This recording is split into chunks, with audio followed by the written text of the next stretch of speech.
சொல்லவா? நானே full support இப்பலாம் ஒண்ணும் உத்தம புத்திரன் புத்தர்லாம் கிடையாது. அவன நீ கிளி நான் ஃபுல் சப்போர்ட் பண்றேன். யாரு? எஃப்ஜே தான்.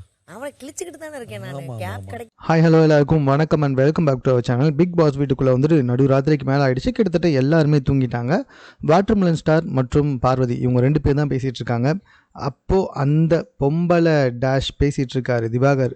அவர் என்னடா இவ்வளோ அசிங்கமாக தரக்குறவா பேசுகிறீங்கன்னா, உங்களுக்கே நல்லா தெரியும், தங்கச்சி மாதிரி 2 வாரமாக பழகின ஒரு பொண்ணுக்கிட்ட நானே கல்யாணம் பண்ணிக்கிறேன்னு சொன்னது, அந்த பொண்ணு வேணான்னு சொல்ல மறுபடியும் அந்த பொண்ணை வந்து உரசி பேசினது, எல்லா பொண்ணுங்கிட்டேயும் வலிகிறது, இவனை விட கிட்டத்தட்ட 17 வயசு சின்ன பொண்ணு சுபிக்ஷா, அந்த பொண்ணை வந்துட்டு பார்த்தாலே அவன் மேலே ஒரு கண்ணு, அவளை தான் பார்த்துக்கிட்டு இருக்கேன், அவளையும் கல்யாணம் பண்ணிக்க போகிறேன்னு சொல்லி பேசிக்கிட்டு இருக்குது, எல்லா பொண்ணையும் தடவி பேசிக்கிட்டு இருக்க இந்த டேஷ் வாட்டர்மெலன் ஸ்டார் திவாகர் பேசிக்கிட்டு இருக்காரு பார்வதி கிட்ட.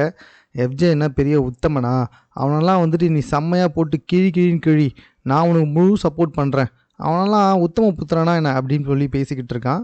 இதே மாதிரி தான் மத்தியானமும் பேசினா எஃப்ஜேவும் கனியும் கட்டி பிடிக்கிறது வந்துட்டு அசிங்கமாக இருக்குது, அநாகரிகமாக இருக்குது அப்படின்னு சொல்லிட்டு, நீ என்னெல்லாம் பண்ணிட்டு இருந்த ஞாபகம் இருக்காடா, ஒரு பொண்ணு வந்துட்டு உன்னை தொடாதன்னு சொல்ல நீ அந்த பொண்ணுக்கிட்டேயே போய் உக்காந்துருந்த, உன்னை பார்த்து பாதுகாப்பு இல்லை அப்படின்னு சொல்லிட்டு பொண்ணுங்க வந்துட்டு ஃபீல் பண்ணுறாங்க. ஓகே, ஆனால் அருவருப்பாக இருக்கான்னு கேட்டால் ஆமாம் அருவருப்பாக இருக்குன்னு சொல்லுவாங்க.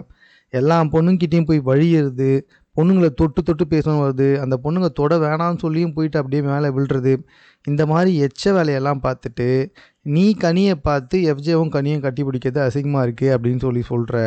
விருப்பமே இல்லாத பார்வதியே உன்னை வந்துட்டு அவ்வளோ கிழிச்சா, ஏன் சட்டை போடுறது ஒரு மாதிரி அசிங்கமாக இருக்குன்ட்டு முதல்ல சொன்னதே பார்வதி தான். அந்த சண்டையில் முதல்ல சொன்னது, சண்டை போடுறதுக்கு முன்னாடி சட்டை போடினேன் உன்னை பார்த்தா ஒரு மாதிரி அப்படியே உறுத்துது அப்படின்னு சொன்னதே பார்வதி தான். அதெல்லாம் உனக்கு தெரியல, அதையே கனி சொன்னவுடனே நீ அதை பயங்கர பெருசாக பிடிச்சிக்கிட்ட.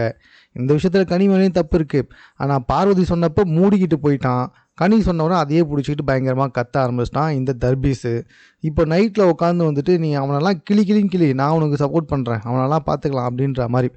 ஏற்கனவே பார்வதி வந்துட்டு ரொம்ப பயங்கரமான ஸ்ட்ரெஸ்ஸில் தனியாக சுற்றி அவங்களா பேசி புலம்பிட்டு இருந்தாங்க. அப்போ போய் இந்த எச்ச வேலையை பார்த்துக்கிட்டு இருக்காரு இந்த திவாகர் அவர்கள். அந்த பொண்ணையும் போயிட்டு சும்மா இல்லாமல் அதையுமே வந்துட்டு பயங்கரமாக தூண்டி விட்டுட்ருக்கான். எனக்கு தெரிஞ்சு பார்வதியை விட ரொம்ப கேவலமானவர் இந்த திவாகர் தான். இது சம்மந்தமாக உங்களுடைய கருத்து என்னென்னு கமெண்ட்டில் தெரியப்படுத்துங்க. மேலும் இது போன்ற செய்திகளை உடனுக்குடன் தெரிந்து கொள்வதற்கு சென்னை சேனலை சப்ஸ்கிரைப் பண்ணுங்கள்.